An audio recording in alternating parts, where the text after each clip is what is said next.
All right, let's bring in Mayor Mike Hoffman, the mayor of Aurora, Colorado. Mayor, thank you very much for coming on with us.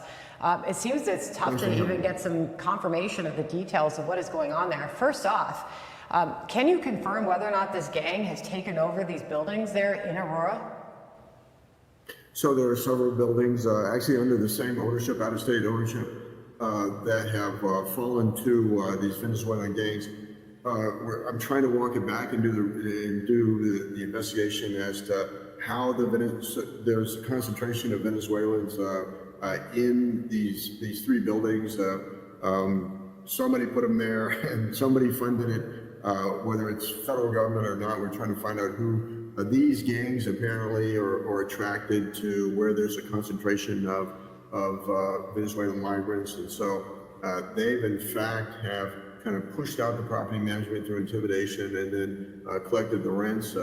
We have now, or have had, it is ongoing operations with a task force, local law enforcement, state law enforcement partners, and federal law enforcement partners to root them out, and arrests have been made, but these operations are still ongoing.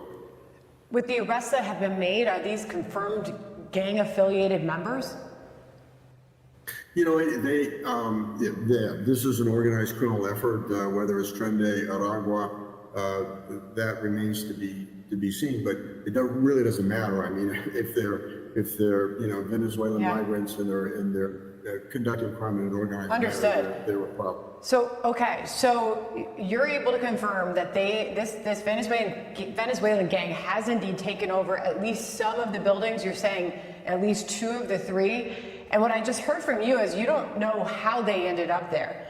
And you even made a suggestion that they could have been sent there by federal officials. I heard you suggest. I mean, do you have any reason to believe that to be the case? So here's the problem. I think we're a victim of a failed policy at the southern border, because what you have, Venezuela does not according to my law enforcement, Venezuela does not cooperate with the United States in sharing criminal histories. You've had a third of the country leave.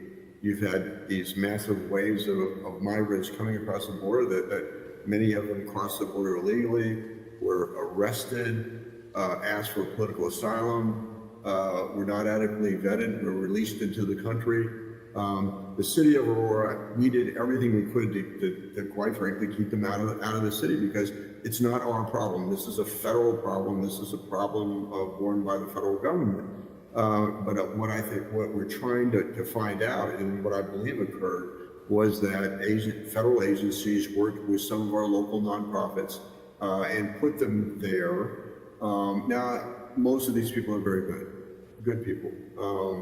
But there's a criminal element that, from what I understand, what law enforcement is repeating, that often follows them, intends to exploit them within their own migrant community. And so we believe that is happening now. Now we are the 51st largest city in America with over 400,000 population. This is only several apartment complexes, but nonetheless, I'm not going to surrender any part of this city to a criminal element. With all due respect, it's no longer, I mean, just in the hands of the feds when you've got, we've heard reports that this gang has green-lighted its members to attack your local police. What are you doing about that, Mayor? Well, we're aware of that in the Denver metropolitan area, that there are elements of Tren de Aragua here. And so, we're, in terms of how our police operate, the tactics, what they're doing to protect themselves, is our number one priority. I mean, I think about how Aurora tried to position themselves versus Denver in all of this, with Denver being Denver's the sanctuary city status in a way, correct? And Aurora sort of trying Denver's historically been a sanctuary city. Yeah. Aurora has not. And that's why we took the position again that we were not going to expend any public dollars on this migrant crisis, nor would we be a conduit for state or federal dollars to provide assistance. Not our problem, federal problem, border issue. They need to resolve it, not us. But somehow we got sucked into this, and and we are a victim again of this policy. That somehow is that's a big somehow. And I would expect that you're probably very personally trying to get down to the bottom of that. When we watch this video, we've had this video playing all day on our network. We started airing it obviously earlier today, and our viewers obviously see this and think complete shock that this would be, apparently, have you confirmed that the people on, anything about the people on the screen, this building, can you tell us anything about this video and what we're seeing? Well, yeah, it's an intimidation factor. We've got, Venezuelan gang members who have gone into an apartment complex where there's a concentration of Venezuelans and pushed out the property management through intimidation, and now they're intimidating the tenants there to pay them the rent and probably extort other things from them. And so it's a terrible situation. It's certainly not the whole city. It's 3 apartment complexes, but it's very serious nonetheless. And so hopefully we're going to be able to. It's part. What the challenge is in part that you have. This is unfortunately part of the fabric of Venezuela, where you have the police in Venezuela are only there to protect the government. They're not there to protect the people. So there's so much criminality. Wow. And unfortunately, some of that has come up with the migrants here, and we are confronting it.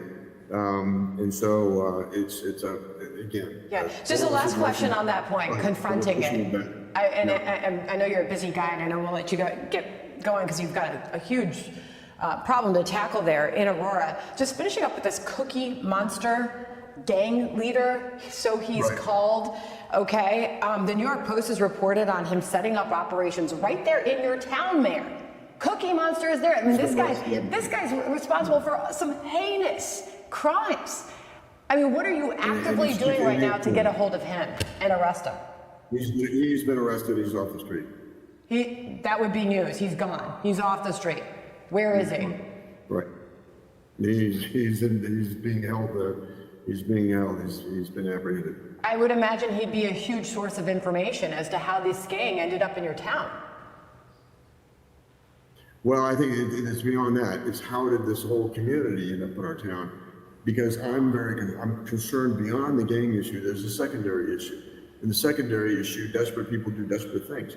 And you've got all these migrants coming up, the Venezuelan migrants don't have access to, they have a legal status in the country pending their asylum claims, but they don't have access to work permit for 6 months after they're here.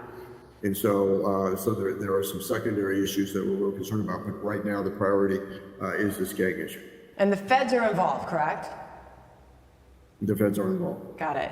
Mayor, law enforcement is involved. Law enforcement is involved. I understand. Mayor, we appreciate you coming on. People have a lot of questions over what they're seeing right there in your town. Sure. And we've got more on the migrant situation coming up. Some buses, apparently migrants tried to get on some elementary school buses in California. We're going to have a dad related to that situation coming up. Mayor, thank you. So here we are at Eagle Pass. I'm Tony Gonzalez. I'm the local congressman here in the district.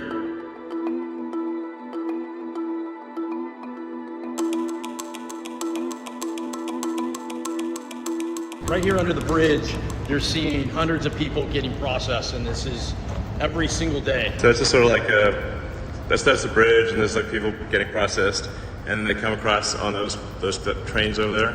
Yeah, exactly. It's like an initial intake spot, and then they'll send them through, but it's nonstop all day long. People just want to understand exactly what's going on, but assume that people do not know what's going on.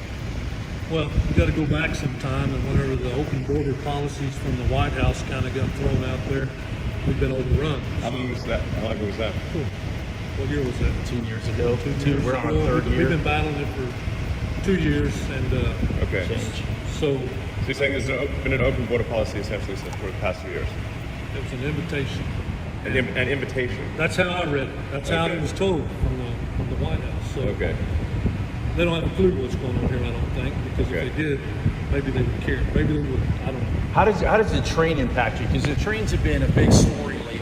there's a train just over here. This is kind of where it starts, Eli. Okay. Where you see, all these thousands of people on a train. This is where they're coming through, but it doesn't end here. It just starts here. Yeah. Medina County is where they're going to make it to the big cities like San Antonio. Two major rail lines come through my county, and on those the illegals ride. They actually control the trains because they know how to crank down the brake on the car so when it passes a heat sensor, the conductor has to stop the train, the illegals get off, the people come to get them, and all the stolen vehicles are stealing from all over the country. Nearly every one of them is in a stolen vehicle. The fact that we are seeing all-time highs in illegal processing, that ramp is increasing. Yes. So these are really important points because the public isn't. I think it's not necessarily clear to the public. Is this normal, or are we seeing an accelerating crisis? It's not getting better. It's getting worse. Last Friday a week ago was a historic number, 11,000 people that came over. Okay. And then on Monday, that number increased. Today is Thursday, and that number increased. We're only going in the wrong direction. This is a week. What happens 2 weeks from now? It's the wrong way. Okay. So basically, we're seeing unprecedented, all-time highs, and increasing. It's spreading. It's not in just one area. It's not just like it's just one city or one town, not even one state anymore. It's not, we're talking about New York today, but Chicago, you're hearing it there, LA, Denver. There's all these other places where it's just spreading, just continues to get bubbling up. And just to quantify it, I think you said 2,000 a day or something, just in this location. Just here, just here. So that's like over 700,000 a year. Just in this one location, yeah. Okay, just 700,000 sort of illegal immigrants a year, just in this one location. Just in this one location. Okay. El Paso, right now in El Paso. That's higher than the population of Wyoming. FYI. Yes. Yeah. Okay, that's just one location. What is the total number from all locations roughly? In the millions. I mean, it's literally millions. And those are just the folks that we know have engaged. What about all the others? That's just who was actually processed. Yes, the gotaways are the ones that, Yeah, so meaning that like the actual number is much higher. Much higher.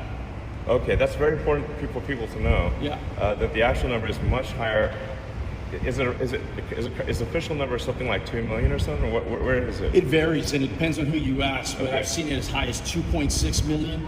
And that number just every year for the past 3 years has almost doubled. It was like 1.1. It's doubling year after year. Doubling year after year. It's compounding year after year because it's not just one part of the world either.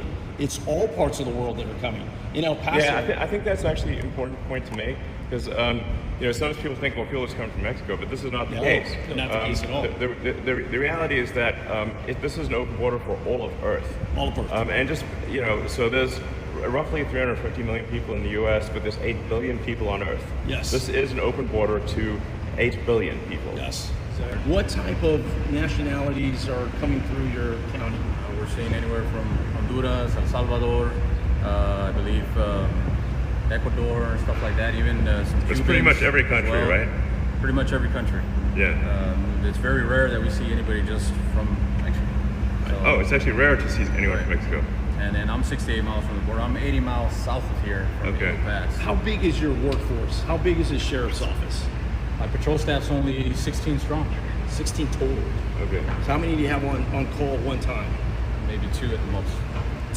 Two law enforcement officers to tackle. I mean, some of these counties that I represent, they're the size of states. And they've got 2 or 3 people trying to tackle it all. This is where the local community just feel completely overwhelmed. Because Border Patrol agents used to be the front line, and now they're here. They're under the bridge, they're processing folks, so they're completely out of the game. So these law enforcement, the local law enforcement officers are carrying all the weight. Sort of roughly 2.5 million processed illegals, and then it's maybe as much as twice double that or something. I don't know. So Gotaways, yeah. Pull it like 4-ish million, maybe 5 million total processed and unprocessed.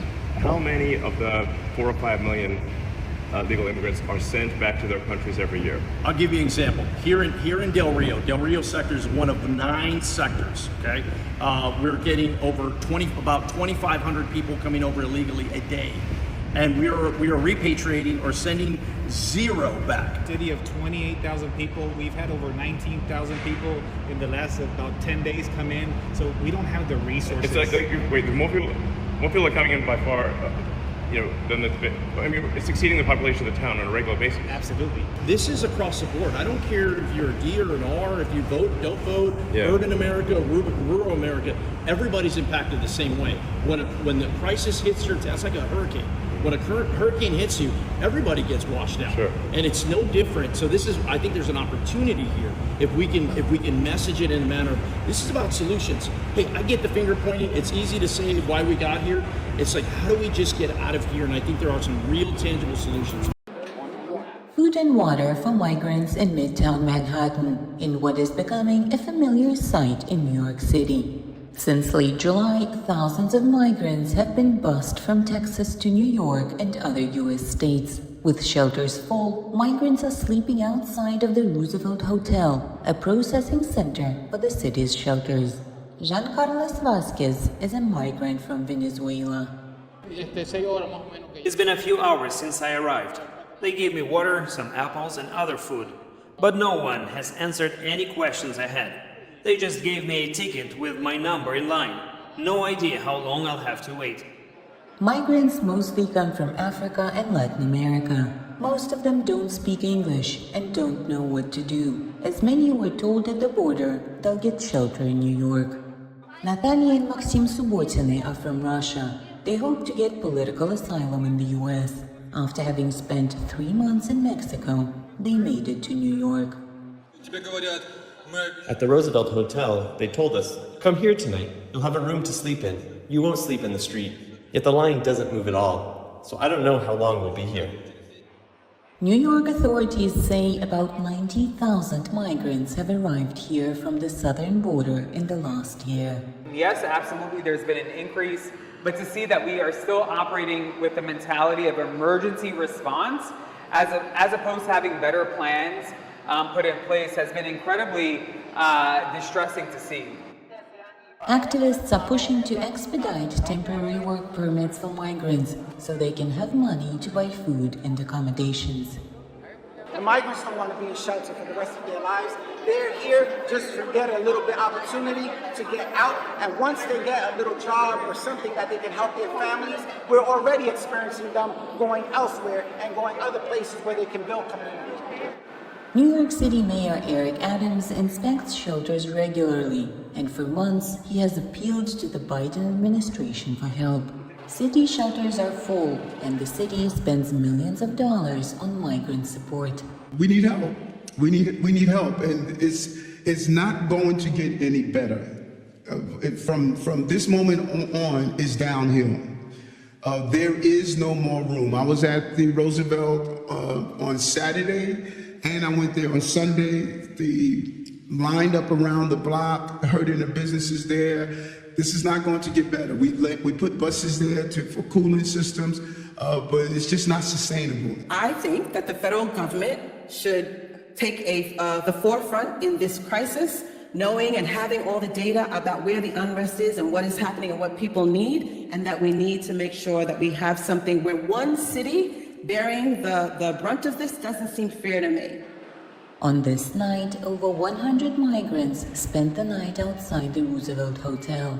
The mayor's office promises to find at least a temporary solution in the coming days, but without federal help, they say, it'll be tough. It is clear that African Americans have been enduring systemic neglect and disenfranchisement for far too long. We find ourselves at a critical juncture where it is imperative to critically assess the political landscape and demand real change. The current situation reveals a troubling trend where the Democratic Party seems to prioritize the needs of illegal immigrants over the pressing concerns of the Black community. The Democratic Party, which historically has positioned itself as a champion of marginalized groups, has been noticeably lax in addressing the needs of African Americans. Instead, it appears they are redirecting substantial resources to illegal immigrants. According to data from the Center for Immigration Studies, federal spending on immigration-related services and benefits for unauthorized immigrants exceeds $50 billion annually. This includes housing support, health care, and financial aid, while the allocation of federal funds specifically earmarked for reparations or targeted Black economic development remains stagnant or insufficient. This misallocation of resources is not only unjust, but also reflects a broader pattern of neglect. The Black community faces significant economic disparities, with the median wealth of Black families at $24,100 compared to $189,100 for white families, as reported by the Federal Reserve. Additionally, the unemployment rate for Black Americans consistently remains higher than that of their white counterparts, with a 2023 Bureau of Labor Statistics report showing a Black unemployment rate of 6.2% compared to 3.6% for whites. Examining the entertainment industry further underscores this troubling pattern. There has been a noticeable trend in the media to shift focus and resources away from Black talent. This is evident in the lack of Black representation in high-profile roles and leadership positions in major entertainment firms. For instance, a 2023 study by the Annenberg Inclusion Initiative found that only 14% of lead roles in top-grossing films were held by Black actors, despite Black Americans representing 13% of the U.S. population. Our political leaders, such as Kamala Harris and the Democratic leadership, have repeatedly asserted that there are no available funds for reparations. Yet, we see significant financial resources allocated to conflicts abroad and to aid for illegal immigrants. The Biden administration has requested over $130 billion in emergency funding for international aid, including military support for Ukraine and humanitarian aid in other regions. In contrast, discussions about reparations for African Americans have stalled, with some proposals, such as H.R. 40, which seeks to establish a commission to study reparations, remaining unaddressed or inadequately funded. The political spectrum is polarized, and it is evident that the far left poses just as significant a threat to our well-being as the far right. Both extremes have exhibited policies that fail to adequately address the systemic issues faced by African Americans. The far left has often focused on broad social justice issues without directly addressing specific economic disparities faced by Black communities. Conversely, the far right has pursued policies that can exacerbate racial inequities and deny systemic problems. In contrast, other marginalized groups, including the LGBTQ community, Jewish people, illegal immigrants, and Asian communities, have received various forms of support and aid to help them thrive in America. For example, LGBTQ individuals benefit from protections under the Equality Act and other legal frameworks, while Asian Americans have seen significant increases in federal funding for community programs. The Jewish community has received considerable support through various initiatives aimed at combating anti-Semitism and preserving cultural heritage. This unequal distribution of resources further marginalizes African Americans, who have endured a long history of systemic oppression and injustice. The time has come for us to stop being passive observers and start demanding what we rightfully deserve. It is crucial for African Americans to critically evaluate political allegiances and to insist on concrete actions that address our specific needs. Our votes should not be given freely. They must be earned with substantive policies and commitments that genuinely benefit our community. We must rise above the political games and recognize that our struggle for justice and equality transcends party lines. The fight for our rightful place in this country requires vigilance, unity, and an unwavering commitment to holding those in power accountable. It is time to take control of our destiny and ensure that the promises made to us are not just empty words, but actions that reflect our true worth.